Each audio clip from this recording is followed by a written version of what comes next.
bit more. All right, let's go ahead and get started. Welcome everybody to our, I can't remember how many of these forums that we've had, starting last year with the hurricanes and then building into what the building was going to look like, and into today, which will have a brief update from John on where we stand. John Ike is our building committee chair. For those of you who don't remember, he also was instrumental during Ian restoration, during Milton restoration. Now, and before all of that, he was junior warden. What I find interesting about his ministry is when he started out as junior warden, we were working on a master asset plan. We were going to schedule out how to and when to redo roofs and air conditionings. And since that time, we've built a new parish hall, completely restored the church, and we're about to build a new church. So much for a master asset plan. I had two teasers for you all to come today. One was, what is the relationship between Trinity-by-the-Cove and St. Paul's Cathedral, London? Now, I've shared this story already before, but today I have something fun, which is a picture. So that's the drawing from our architect, Howard Major. We have it in our files, and our architect has it scanned as well. All of our plans are scanned and safely held in the event of hurricane. But that's the original design. Now, Howard Major took his design from Trinity in Newport, Rhode Island. And Trinity, Newport, Rhode Island was built by a builder who took all of his drawings from Sir Christopher Wren. Sir Christopher Wren was the architect for St. Paul's Cathedral, London. So our heritage stretches all the way back there. Canterbury Cathedral, a little bit more fun and very controversial. This is probably the most controversial thing that we have to deal with in the church at the moment. And it has to do with where you're seated. So I had the youth group at Canterbury Cathedral, and you'll see something very familiar there. But you'll also get to hear how a church has to make decisions about chairs.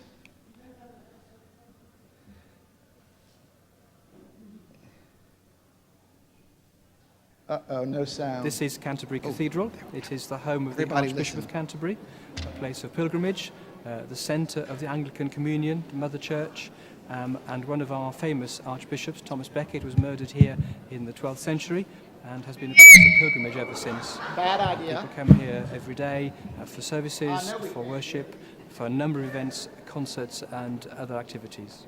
In both cases, the seating we had in the cathedrals was beginning to wear out, had a need to be replaced because it required further maintenance and didn't really fulfill the needs of a cathedral in the 21st century for comfort and flexibility.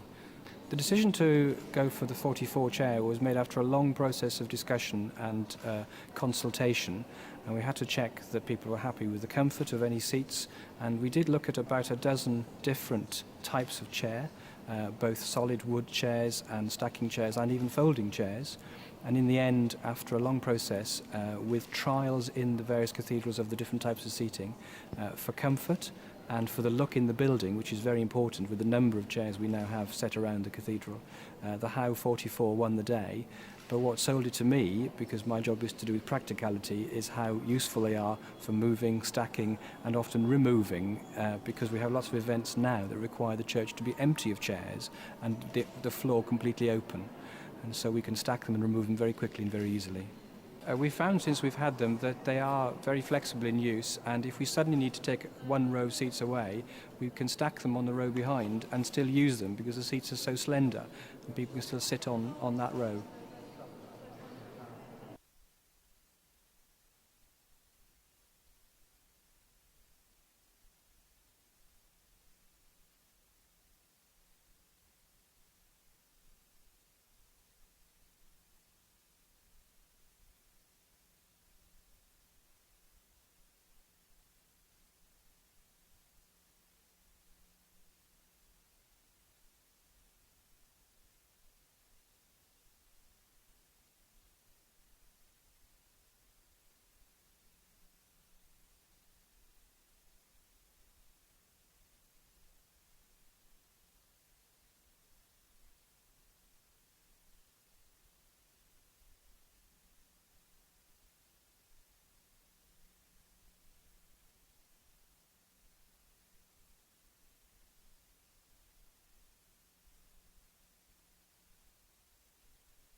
This is Canterbury Cathedral. It is the home of the Archbishop of Canterbury, a place of pilgrimage, the centre of the Anglican Communion, the Mother Church, and one of our famous archbishops, Thomas Becket, was murdered here in the 12th century and has been a place of pilgrimage ever since. People come here every day for services, for worship, for a number of events, concerts and other activities.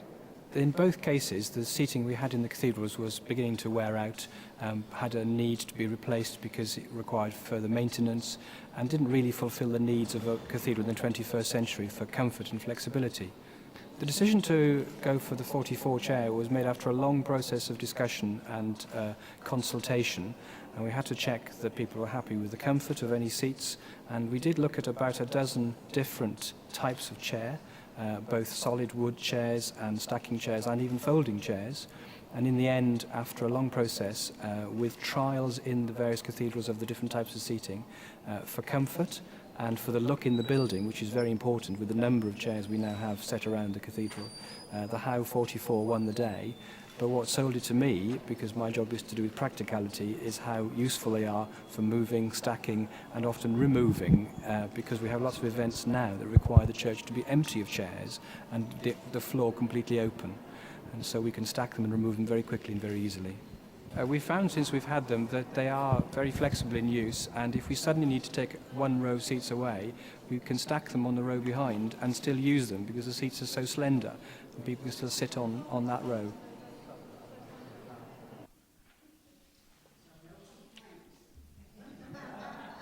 That's right. So no complaints. You're going to have to eat this mic because it's a different one. So we were sitting with the youth group in Canterbury Cathedral and looking at these chairs and said, this is great. One of the challenges that Trinity has is we have no storage space. So because these stack so well and can fit in there, it's helpful. And then we had this video that if Canterbury can go through a whole process and have pick out the perfect chair, we can take their word for it. So that's what we did. But one of the things I do is I go visit people in their homes. I bring them communion and pray with them. And every time I go into someone's home, they'll say, come and sit down, right? Come and sit down in my living room. And there's always a decision you have to make when you're invited to do that. Where do you sit? Because everybody has their favorite chair. And so I've learned how to do that. Where would you like me to sit? And it always works out well. But I also am very mindful that we all have our own comfort levels. And I'm not here to dictate how you all like to sit in these chairs. So I have two controversial things to show you.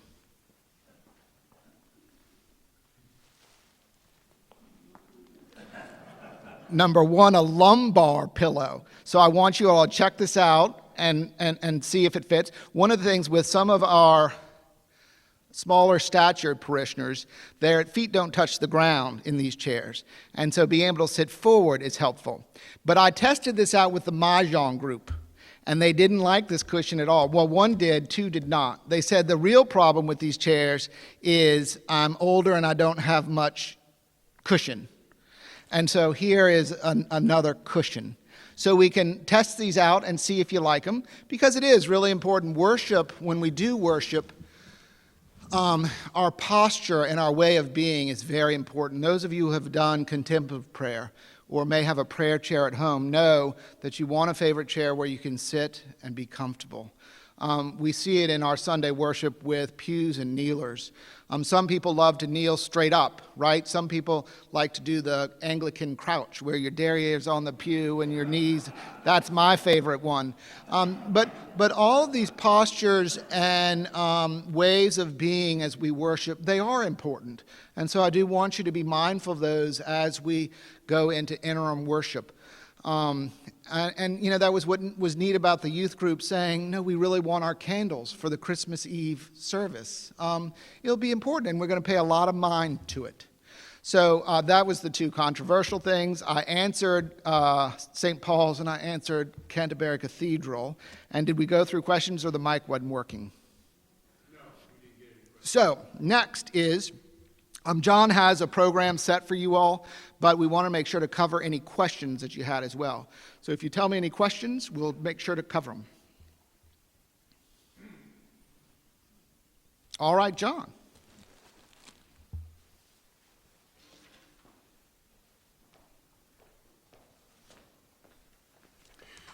So maybe what I talk about will generate some questions, and we should have plenty of time at the end to address those.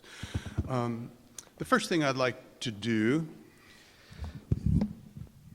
So one of the things is acoustics, right? So we actually have two different kinds of mics. This one works better right here. This one works better over here. The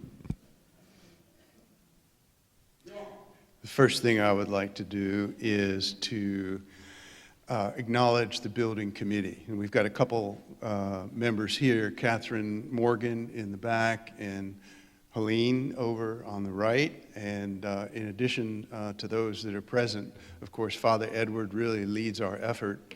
But Kim is on the committee, and other parishioners on the committee are Jay Morgeson, Mark Borelli, Mark Goebel. I think that's it, in addition to Helene and Catherine. So they're doing an amazing job, and it's an integral part of development of this project. So speaking of the project, I'll just take you through a general update on where we stand. The current status is that the architectural design is about 80% complete. So we're very well along. All the major parameters have been established. And just last Monday, the architect completed and issued a preliminary bid set of drawings. And the reason that's significant is then the general contractor, our general contractor or construction manager, D. Garrett, can now take that document and parcel out some of the major subcontract packages, such as the structural steel, the masonry, the carpentry, the site work, et cetera, and actually get bids in from subcontractors, all in the way of trying to firm up our estimated cost. Up until now, our cost estimates have been based pretty much on dollars per square foot for similar structures, and we have some experienced people doing that, so it's probably okay, but now we're going to get down to some brass tacks. This won't be the final number. We'll have at least one other preliminary cost, and then at the end, the construction manager will commit to a certain dollar amount. It's called a guaranteed maximum price. He'll also commit to a schedule, and at that point, he'll be held accountable to that. So we're gradually, zeroing in on the cost, and I will get to the actual cost. The building committee continues its monthly meetings. We focus on detailed design decisions, coordination with our project consultants, such as the acoustic consultant, and also efforts to expedite the permitting process. We also hold meetings during the month, in addition to the monthly building committee meetings, to focus on specific technical issues. So hopefully we're ensuring a steady momentum and attention to all critical details. I mentioned the approach to cost. The actual cost hasn't really changed. We haven't really had any, up until last week, additional information that would allow us to be any more precise with our cost. It still remains at the project, the construction cost remains at $6.3 million, plus or minus 10%. The total project cost is still under the $10 million that we've been discussing probably for the better part of a year. So clearly we're all very interested in what D. Garrett comes up with in terms of their next more refined pricing. Should take them about 30 days to develop that pricing. So by our next building committee meeting in mid-April, April 16th, I think, we should have that number. Schedule. We've actually encountered a schedule delay of about 2 months. That's resulted from the permitting process. The permitting process is elaborate and complex. But we've made good progress, actually, despite delay. A major milestone was achieved last week also, where our site plan package was accepted by the Design Review Board of the City of Naples. And that includes the detailed site plan, the landscape lighting plan, the stormwater management plan, so there's a lot to it. And after comments and responding to those comments, it's been approved. Now, the significance of that is that then enables us to submit for some other important approvals. Those important approvals are what's called a conditional use and a waiver. Now, the conditional use is merely to say, yes, you can operate a church on this parcel. Now, we were granted that, I started to say privilege, but that right back a long time ago, 30, 40, 50 years ago. So I believe that that conditional use will be a routine approval. What may not be quite as routine is we also need a waiver. Because of the way the zoning laws are written, we're supposed to have technically a 40-foot setback on all sides of that triangle across the street. Not just the front, but also on the sides. Now, we do have that on the front now, but we don't have it on the sides, and we never could have it on the sides. You couldn't build anything if you had to give up 40 feet on all sides of that parcel. Of course, we've been operating without that since 1950s. So that should be a fairly routine waiver as well. We're also asking a waiver because we're slightly increasing the building envelope. The interior dimensions will be identical, but in order to accommodate some acoustic considerations, some accessibility, building code kinds of things, and some modern HVAC designs, we need to push the building, the exterior out maybe about 4 inches. So it's essentially the same, but it is different and does require a waiver. The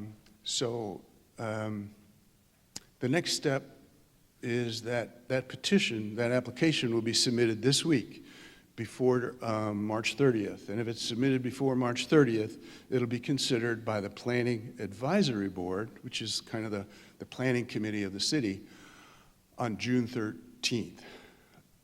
May 13th, excuse me, May 13th. And then subsequently go to the city council at their June meeting. Hopefully it gets approved. It all gets approved at the Planning Advisory Board and then the city council. And then it's got to go back, the whole package has got to go back to the Design Review Board.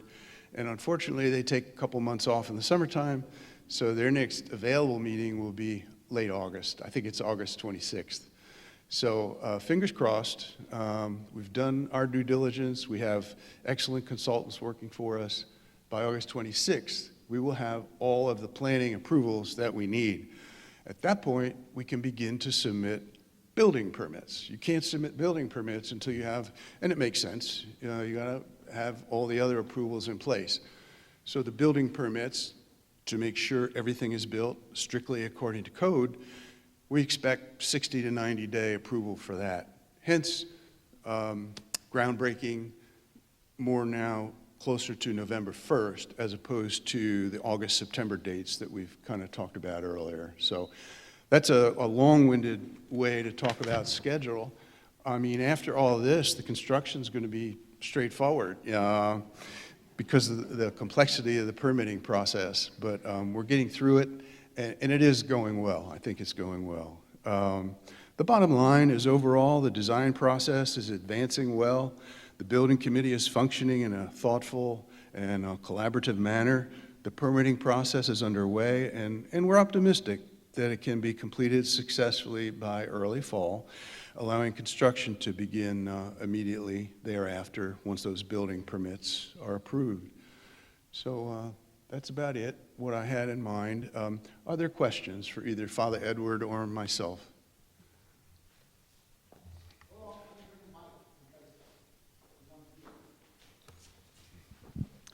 You talked about the building permit. I believe there's also demolition permits? Yes. Have those been that's applied for? included. Yes, of course. I'm learning a lot there. You can apply for a demolition permit before you get a building permit. I saw one over here, but our contractor, the back was first, and then let me do, but our contractor is like, do you really want to demolish before you can build? So that's the question. Thank you so much for all the work you and the committee are doing.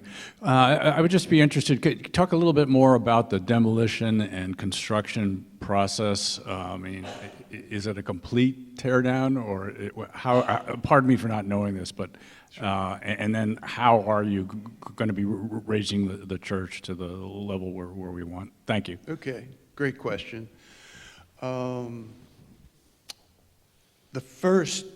Once we get those permits, the first thing we're going to do is bring 2 or 3 finished carpenters into the church to do selective demolition. We don't, like the molding behind the altar, it's known as the reredos. We honestly don't know if we'll be able to salvage that because we don't know what it's connected to and if it can be removed intact. Same thing with the altar rail and some things like that. So these finished carpenters will go in and very surgically and carefully try to remove the things that we would really love to retain. That's a 2 or 3 week process. After that, we'll begin the demolition. And I'm going to be honest with you, we haven't really talked through too many details of the demolition. Our philosophy is that it needs to be done carefully and thoughtfully, and nobody wants to see a big, what's termed a headache ball, swinging into that church and knocking down walls. I don't know exactly how it'll be done. We haven't worked through all those details yet, but it's going to be done in as respectful a way as demolition can be done. Also, before any of this starts, and Catherine and I have had conversations about this, we need to honor what's there now and have some kind of a ceremony or celebration, noting the transition between what has served us so well for the last 70 years and what is likely going to serve us, well into the next century. We need to note that, and so that'll be part of it. In terms of the actual construction, of course, we've talked about the memorial gardens. They will be very carefully, assiduously protected. We've got a detailed plan for that, which we'd be happy to share. But once we have the site cleared, the first step will be a pile installation, foundation installation. At that point then, fill will be brought in, 4 feet of fill. The site will be cleared entirely. Brick sidewalks removed, the labyrinth will be removed and later, reestablished. Then the fill will be brought in, and from that point, the steel, the masonry, in other words, the structural part of it, and then the exterior finish, the interior finishes, the flooring, etc. We'll have a detailed schedule of all of this, and kind of just like the parish hall, that's where the CM takes over and coordinates all of the specialty subcontractors, make sure they're here when they need to be here because there's so many dependencies in the project. I could go on, but I think you get the idea, and I'd be happy to talk offline in further detail about it. And I think we do need to begin to think more carefully about the details of the demolition. I would only add that the bells will be removed as well, and those will be stored. With regard to honoring the space that we have, the bishop and I have been talking about that, and so we'll have a good idea of what that looks like for us as a congregation. But when the bishop is here for his visitation, he will make sure to address that, especially in his sermon. So stay tuned. We were right here, and then I'll go. John, I have a question about the pricing.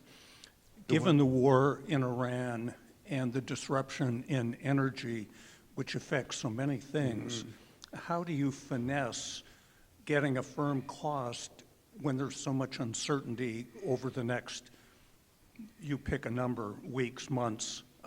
Yeah.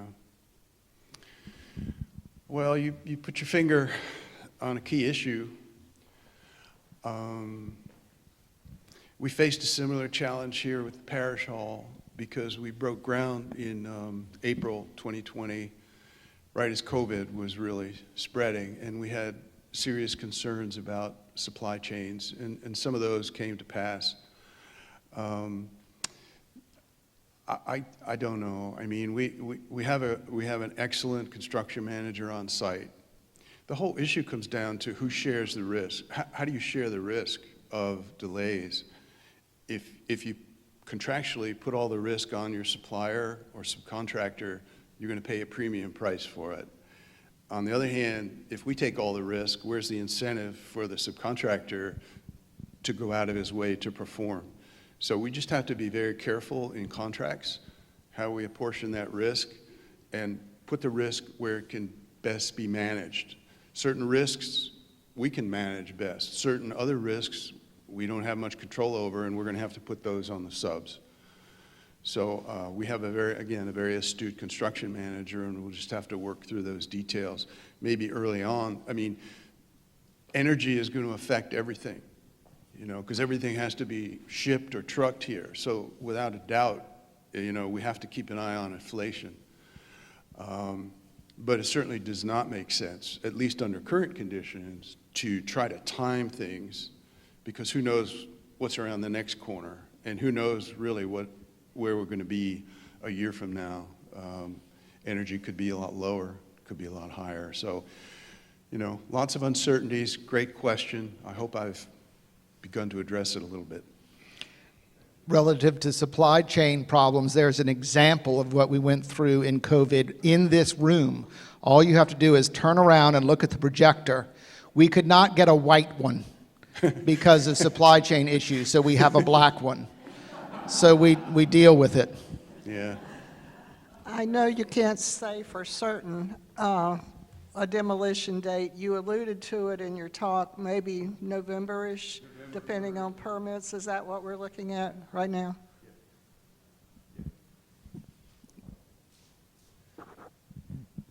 My curiosity won't stop.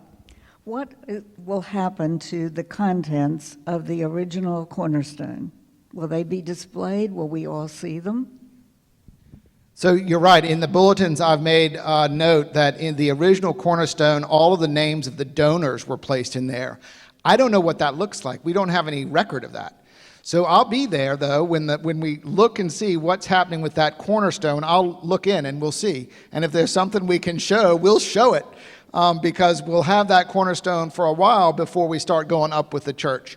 But the idea, and I haven't gotten permission from the builder yet, although I plan on getting permission, is we'll incorporate that original cornerstone into the new building as well.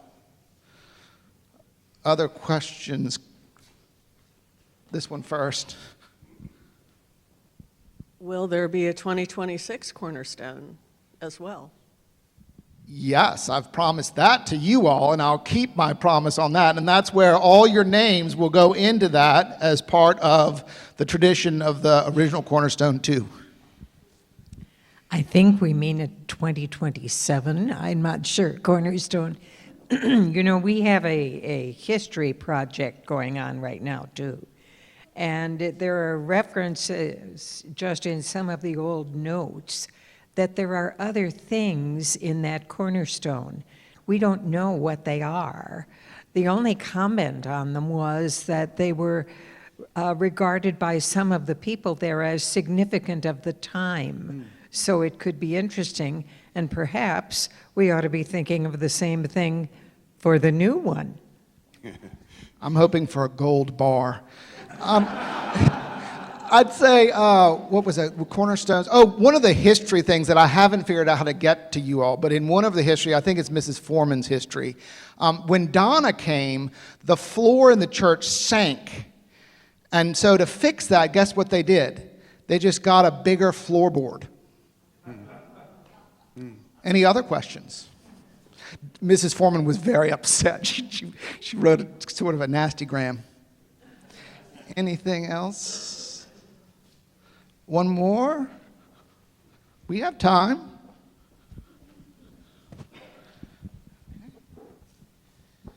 Thank you so much for being here. The church will be demolished. will we be able to have pieces of the original church? That topic has come up from several people. And I guess my question back is, we can make that happen. What would you want?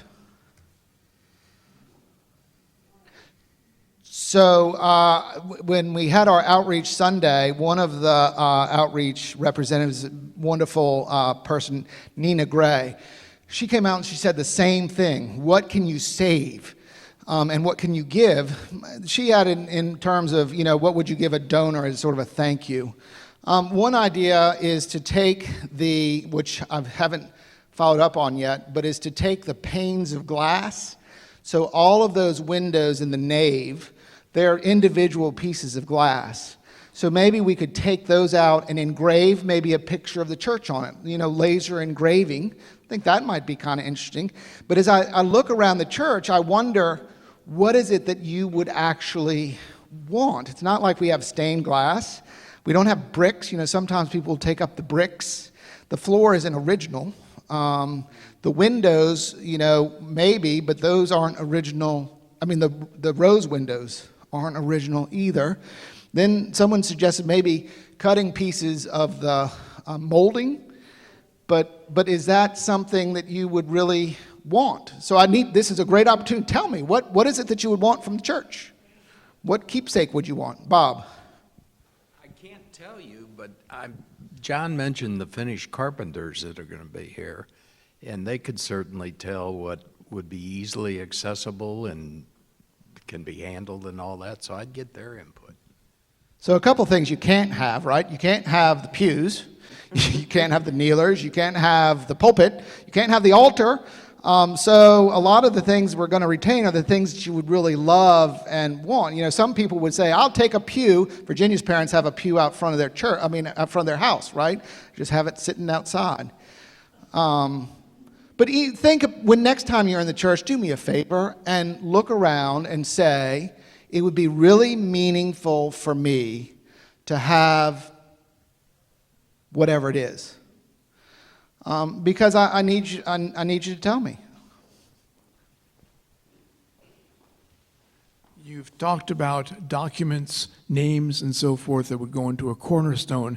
Let me suggest that oral things be put in, for instance, a recording of the choir. Oh, an oral, a time capsule. So we'll have to think about time capsule. I'm delegating that immediately to Catherine Morgan and Bob DeKemper. Back to what we would like as a memento, one thing that we love every Christmas is the Christmas ornament that we have from Trinity-by-the-Cove. So if something could be made into a Christmas ornament to be hung on the tree every year, I think that would be really cool. Maybe a piece of glass etched with the rose window, like the back of these chairs, or just brainstorming. I'm sure there's many ideas. The organ pipes. We've had a wonderful, wonderful breakthrough. And when at the annual meeting, when I talked to you all, I framed my presentation in terms of discernment and watching for Holy Spirit moments. So the organ pipes, some of them are wrecked, right? That's one of the reasons we have to get a new organ. We threw out the net. Did anyone want them? Come and get them. And we got nothing. And so we were kind of upset about that. Finally, Dobson, just about 3 or 4 weeks ago, put out another call. And we got someone. So he came down, he looked at all the pipes. His name is Daniel. He is a software engineer and amateur hobbyist organist out of Winter Park or Winter Haven. So he's going to come with some volunteers. We're a little bit worried about insurance, but we're going to work through that. And he's going to take the pipes and he's going to put them in an outbuilding on his property. And he's going to use them for student concerts and training. So, our pipes, we wanted them to have resurrected life, and they will. So I was going to give away pipes, but can't do that anymore. Sorry. They're going to a good home. There was another question. No? I thought, Christine, was that your question? Oh, the pipes, yeah. Organ. Yeah. Walt?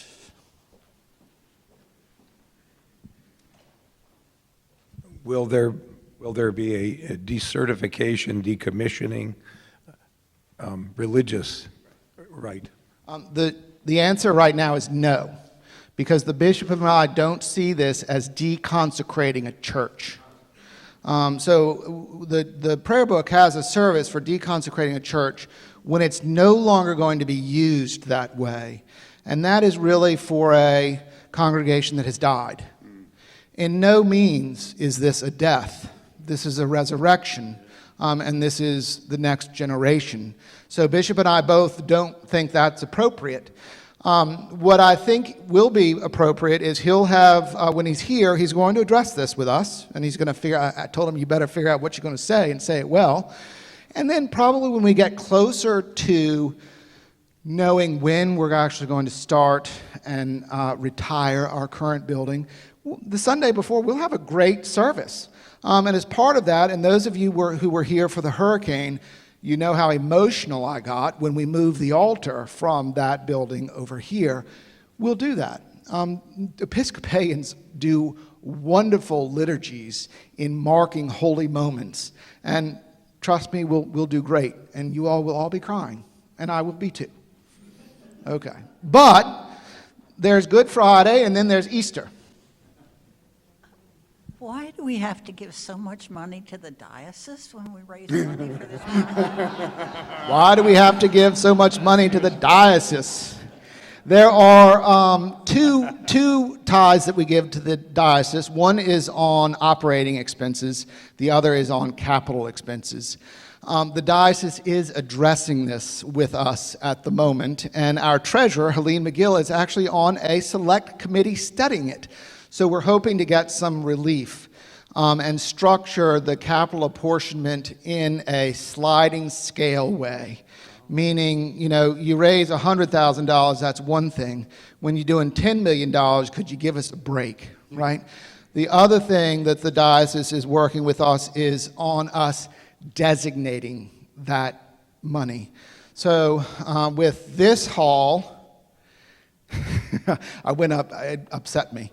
But, we gave our apportionment, and what did they do with it? They built a shed at Dayspring. Now, I got a whole theological spiel on how great the shed is. It's not just a shed, it's a facilities management area, and it's great, and it's done great things. But it's still, I was like, I can't go back to the congregation and say we built a shed. So this go-round, though, they're going to allow us to designate a big portion of it.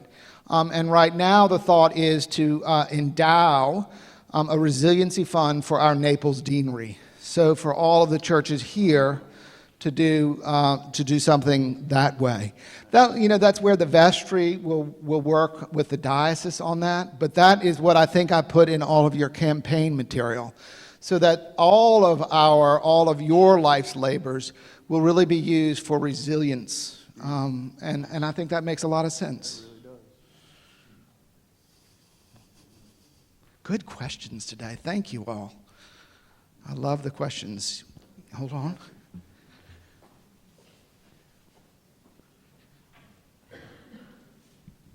Could you tell us a little more about what this worship space will look like? Yes. So this worship space, and what's interesting to me about this whole piece is to raise money for this hall, we didn't really get much traction for the idea until we started saying we're going to expand our sacred space.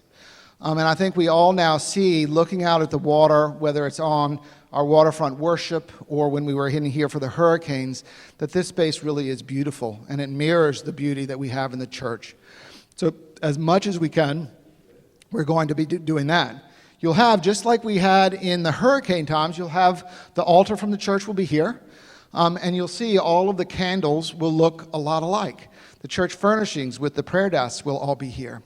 The other piece is when we had the acousticians in, what will it sound like? How will this be church for you all? We know that the choir sounds best if they're up against that wall. So we'll have the organ, the temporary organ that's across the street in the church that you all listen to right now, will be moved. The organ console will be right there. There'll be speakers up on top of we'll have framework put up, speakers, so you'll have the same feel of sound coming from behind you with the speakers. Now, it's not a rock and roll concert. They'll come and they'll adjust the speakers to the appropriate sound for the space, voicing the organ. And then after that, you'll have, like you have in many churches, which is your center aisle, aisles on the side. I'm going to try and get some of the pews and put them up against the walls for those of you who really do like the pews. One of the challenges is we really will need flexible space because we still have Christmas market, we still have luncheons, we still have all the other things to do in this space. And that's what's funny about the Canterbury Cathedral, right? I mean, they're setting up and taking down things all the time. Other things about worship here for you all is these chairs can be locked. Chris doesn't like to lock them because it makes it harder for him to take them apart. But one of the things that you all do is when you stand up, you grab the seat in front of you and pull it. So when the whole row is locked, you'll be able to do that a little bit more easily. And then we'll have cushions as well. We won't be able to kneel, which I love kneeling, so that's hard, but you can, just because you don't have a kneeler doesn't mean you can't kneel. If you want to get down, go for it, right? The liturgies themselves will be exactly, I know, will be exactly what you experience every Sunday, because Trinity, one of the pieces of our tradition and way of being is to have traditional prayer book worship. So it will be straight prayer book worship. Probably what we'll do, because concurrent services with the right three, I don't know how that will work because you all distract one another when you're inside and out. So probably what we'll do is 1 week a month, we'll incorporate some of the more right three ensemble into the regular church service so that those who really love that can get that fix. Did I answer most of the questions? Again, one of the things that you all should take great reassurance is that you have very able priests and musicians here who can put together worship as beautiful as we can make it. You all haven't been around when we go through rehearsals for liturgies like Good Friday, like Easter, where we walk around and really think through everything. So we'll be doing that, and then we'll adapt as we see how you all actually use the space. I think I have to go to church. But I wanted anything else?